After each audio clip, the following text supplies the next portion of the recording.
Shalom, y'all. This is Hawwood. I'm gonna talk to you guys a little bit, and then I'm gonna go and read what I said I was gonna read to y'all. And this air feels so good. It's so cool and peaceful right now.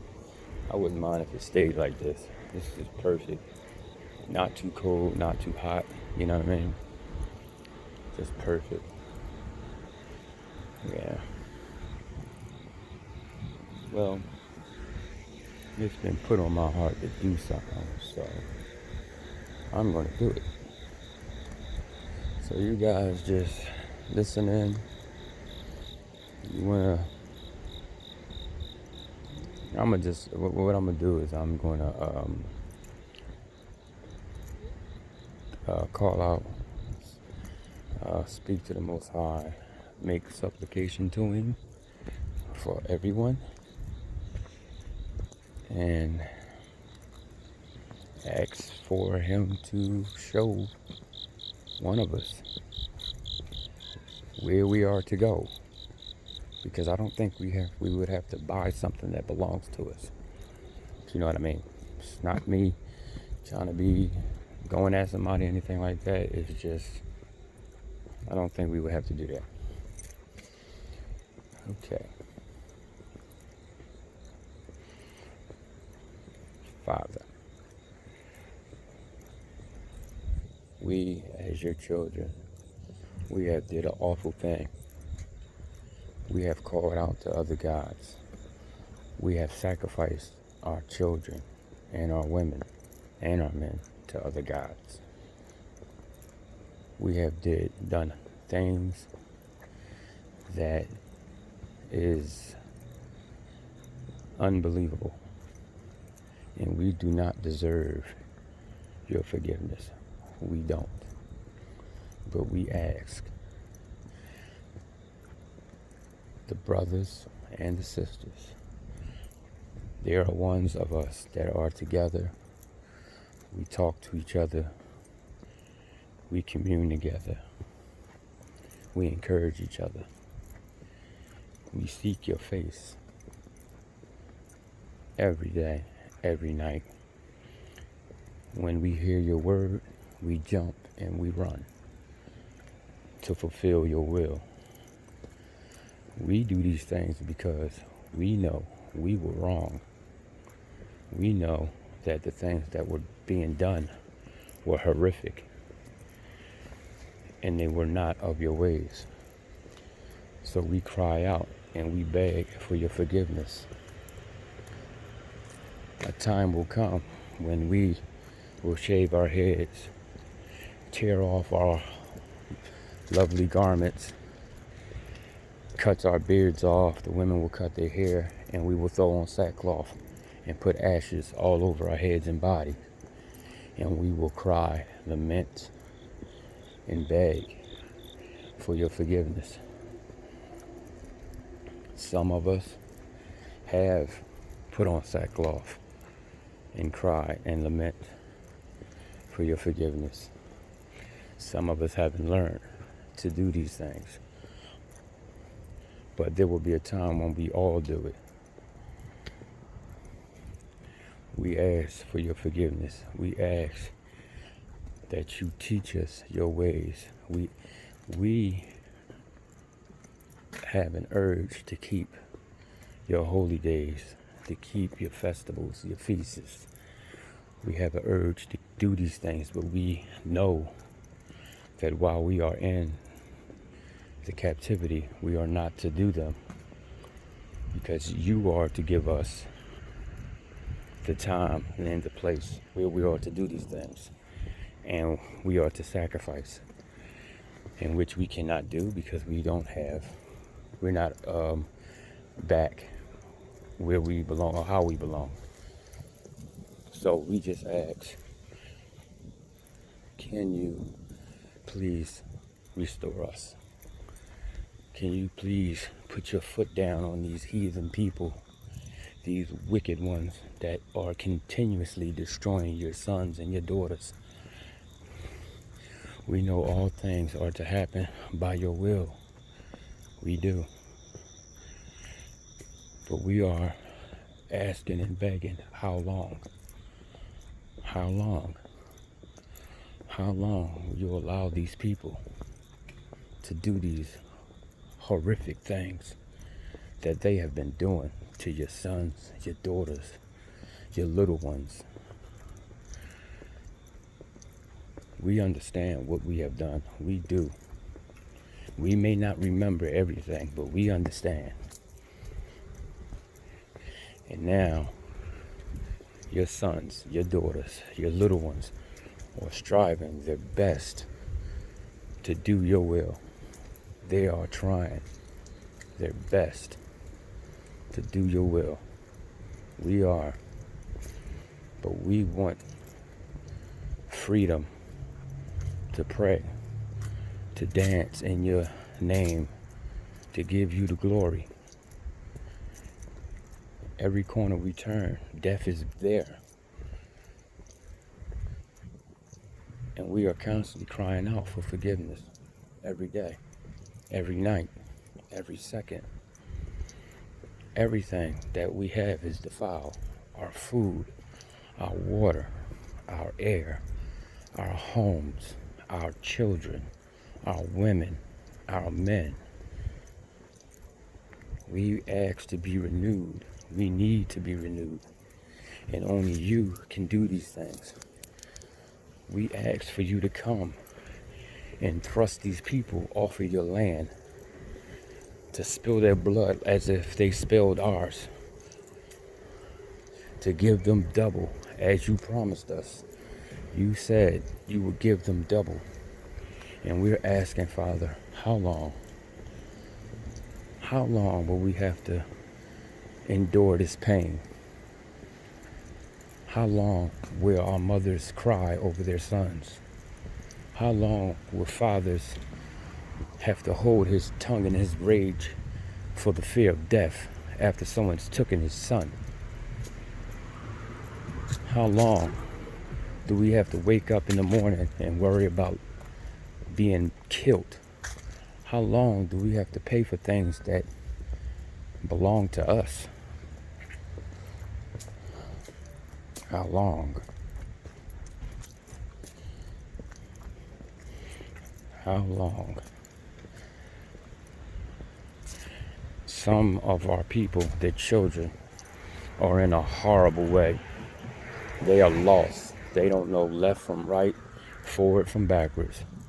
All they know is what these monsters have given them. We want peace. We want to be at peace. We are so tired of this. We are so tired having to pay for water, paying for natural things that you have given to the world freely. We are so tired. We can't praise you. We can't look up in the heavens and keep your ways. We can't do none of the things that we used to do. All we can do is fear for death is at everyone's door. Everyone's door. So I ask you, Father, where will you send us so that we can rejoice in your name, so we can be merry, so we can cleanse our bodies, so we can eat clean food, breathe clean air? Where will you send us? We only ask because we want to leave. We don't want to be in this mess. We don't want to be in these grids. We're tired and we're hungry to serve our power. We're starving to serve our power. And I know, we all know, we have done you wrong. There is no way we can make up for the things we have done. because we were like stupid children doing stupid, childish things, the same as some of us are now, chasing after vain, stupid things, things that have no value, things that have no life to it. These are the things that has always destroyed your sons and your daughters. But they are ones that you have awoken early, that you have called by name. And when they heard your voice, they ran. We ran. And we're continuously running every time we hear your voice. So we ask, where can we go? Where will you send us? We're begging you, where can we go? The world is a horror. The world is of dark, thick water. And if it wasn't for you, we would have drowned. But you pulled a handful of your children out, the ones that you want first, your special ones, the ones you are going to illuminate, the ones that's going to teach the others everything that you taught them. And we thank you for pulling us out of that deep, dark ocean of death. And now we have life. We see the angels fly above us. We see the signs in the earth. We see the signs in the heavens. We know your day is coming. We know the day that you are going to punish the heathen and the earth and some of your sons and daughters for their wickedness. And we beg and we cry for your forgiveness. And we ask, spare us. Please spare us. Spare the ones that's searching for you. Spare the ones that is calling on the name that they think belongs to you. Spare those. Spare us all. But don't spare anyone that hates you. Why do they deserve to live? They never seek you. When we speak of you, they turn their head as if you don't mean anything, as if you didn't create everything that they use. You didn't create the beds that they lay on. You didn't create the air that we breathe. You didn't create any of this stuff. That's how they act when we show them who you are.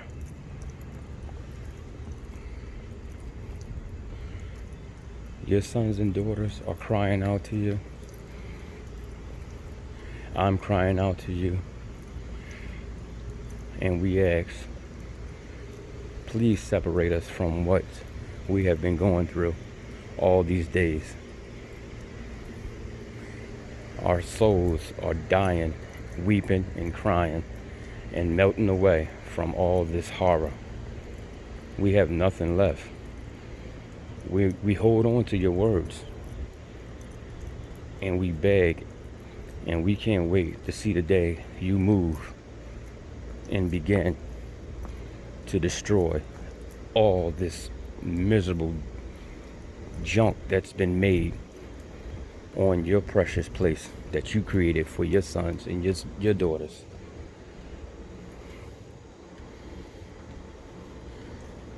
I ask, spare us, the ones that love you. So be it. Okay, y'all, I'm going to read the Habakkuk part that I was telling y'all about. Give me a second. All right, y'all, here we go. It's the same thing I was reading, but I'm going to just keep going. Okay? Behold, ye among the heathen. Hold on, y'all. Let me turn this stupid thing down. Hold on, y'all. As soon as possible. Behold, ye among the heathen, and regard and wonder marvelously.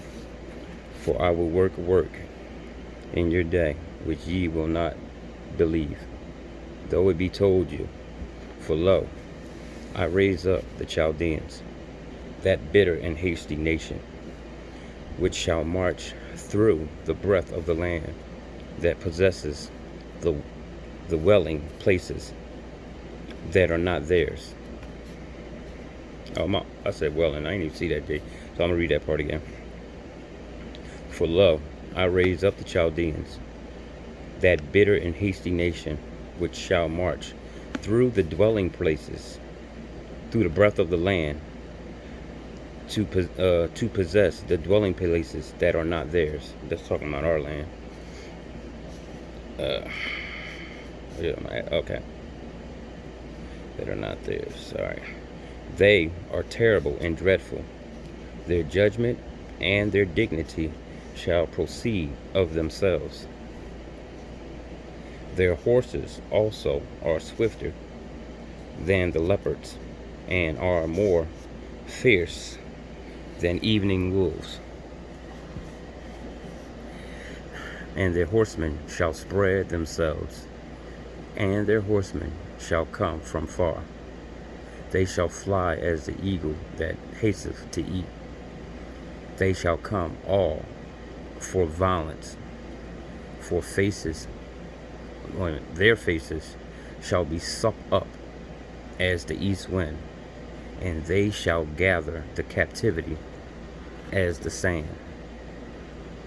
And they shall scoff at the kings, and the princes shall be a scorn unto them. They shall deride every stronghold, for they shall heap dust and take it. Then shall his mind change, and he shall pass over and offend the imputing of his power unto his God. Art thou not from everlasting, O Lord, my God, my Holy One? We shall not die, O Lord, though hast thou ordained them for judgment. And O mighty God, thou hast established them for correction. Thou art of purer eyes than to behold evil, and canst not look on iniquity.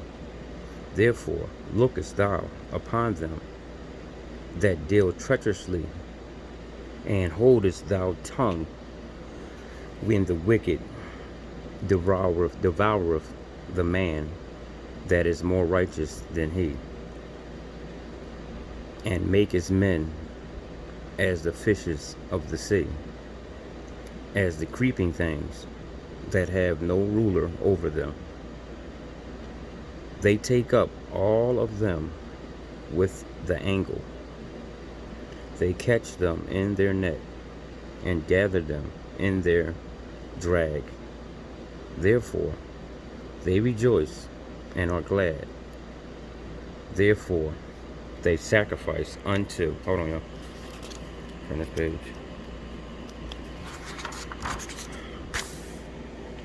Unto their net, and burn incense unto their drag, because by them their portion is fat, and their meat plenteous. Shall they therefore empty their net, and not spare continually to save the nations? I will stand up upon the watchwall, and set me upon the tower, and I will watch to see what he will say unto me, and what I shall say. What I shall answer, when I am reproved. And the Lord answered me and said, write the vision, and make it plain upon the tables, that he may run that readeth it. For the vision is yet for an appointed time, but at the end it shall speak, and not lie. Though it tarry, and wait for it, because it will surely come. it will not tarry. Behold, his soul which is lifted up is not upright in him, but the just shall live by his faith. Yea, also because the transgresseth by wine, he is a proud man, neither keepeth at home, who enlargeth his desire, as hell is, and is as death, and cannot satisfy, but gathereth unto him all nations, and heapeth unto him all people. Shall not all these take up a parable against him, and a taunting proverb against him, and say, Woe to him that increaseth that which is not his, how long?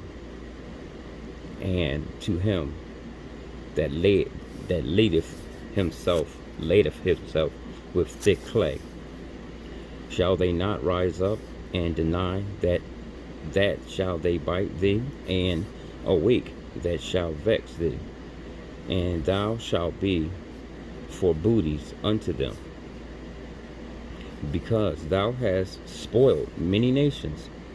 All the remnant of the people shall spoil thee, because of men's blood, and for the violence of the land and the city, and all that dwell therein. Woe to him that coveteth an evil covetousness to his house, that he may set his nest on high, that he may